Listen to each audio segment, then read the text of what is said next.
బ్రేక్ఫాస్ట్కి అయితే నేను ఇలా తయారు చేసాను చూడండి. ముందు ఒక హాఫ్ కప్ అయితే పెసలు, గ్రీన్ కలర్ పెసలు ఉన్నాయి కదా, ఇవైతే ఒక హాఫ్ కప్ తీసుకున్నాను. అంటే మనకి ఇంట్లో వాళ్ళకి సరిపోయేదాన్ని బట్టి తీసుకోవాలి.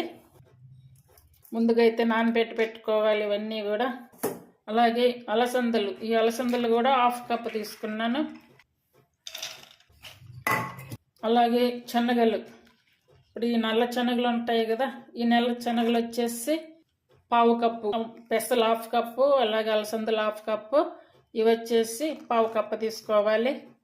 ఈ బరువు తగ్గాలనుకునే వాళ్ళకే కాకుండా ప్రతి ఒక్కరికి కూడా చాలా చాలా మంచిది. నానబెట్టుకున్నటువంటి వాటర్ని పడేయకుండా ఉంచి ఇలా వీటిలో వేసుకోవాలి. అలాగే చిన్న అల్లం ముక్క ఇలా పీసెస్గా కట్ చేసుకొని వేసుకోవాలి. అన్నీ కూడా పొట్టుతోనే తీసుకొని టేస్ట్ సరిపడా సాల్ట్ వేసుకొని మెత్తగా పేస్ట్ చేసుకోవాలి. అలాగే కొంచెం జీరా వేసుకోవాలి. పచ్చిమిర్చి అయితే నేను వేయట్లేదు, మీకు కావాలనుకుంటే కనుక పచ్చిమిర్చి వేసుకోవచ్చు. చూసారు కదా బాగా మెత్తగా వచ్చేసింది. ఈ పేస్ట్ ఇలా పట్టుకున్నాము కదా, ఇది ఒక 1 అవర్ 1.5 అవర్ ఇలాగే పెట్టేసుకోవాలి. మూత పెట్టి పక్కన పెట్టేసుకోవాలి. చూడండి 1 అవర్ తర్వాత పిండి అయితే కొంచెం పులిసినట్టుగా కూడా వచ్చింది. ఆల్రెడీ సాల్ట్ అల్లం అయితే ఇందులో వేస్తున్నాయి కదా, ఇప్పుడు దోశ వేసుకోవాలి.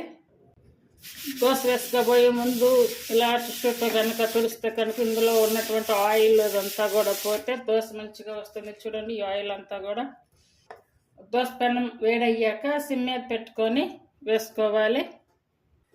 దోశ అంతా కూడా ఇలా తేలిక ఇలా తిప్పేసుకుంటే కనుక మనకి దోశ అనేది ఎక్కడ పగలదు లేకుండా వస్తుంది. ఆన్ మీద కాకుండా మిడిల్ ఫ్లేమ్ మీద కానీ సిమ్ మీద కానీ పెట్టుకొని కాల్చుకోవాలి. ఆయిల్ కూడా ఇప్పుడు వేయొద్దు. చూడండి ఇప్పుడు ఆ పచ్చిదనం అనేది పోయింది. ఇప్పుడు ఇట్లా ఉడికి పట్టే టైంలో ఇప్పుడు కొంచెం కారం అయితే వేసుకోవాలి. అలాగే కొంచెం ఆయిల్ కూడా చుట్టూ వేసుకోవాలి. అలాగే ఇప్పుడు ఆనియన్స్ వేసుకోవాలి. మనకి ఇంట్లో ఏ చట్నీ ఉన్నా కూడా ఆ చట్నీతో తింటే మంచి టేస్ట్ వస్తుంది. దోశ అయితే కనుక మంచి హెల్తీ దోశ ఇది, చాలా చాలా బాగుంటుంది. చూడండి అందరూ ట్రై చేయండి. దోశ కూడా మంచిగా వచ్చింది. అలాంటి హెల్తీ దోశని వెయ్యండి. అలాగే లైక్ చేయండి, షేర్ చేయండి, సబ్స్క్రైబ్ చేయండి.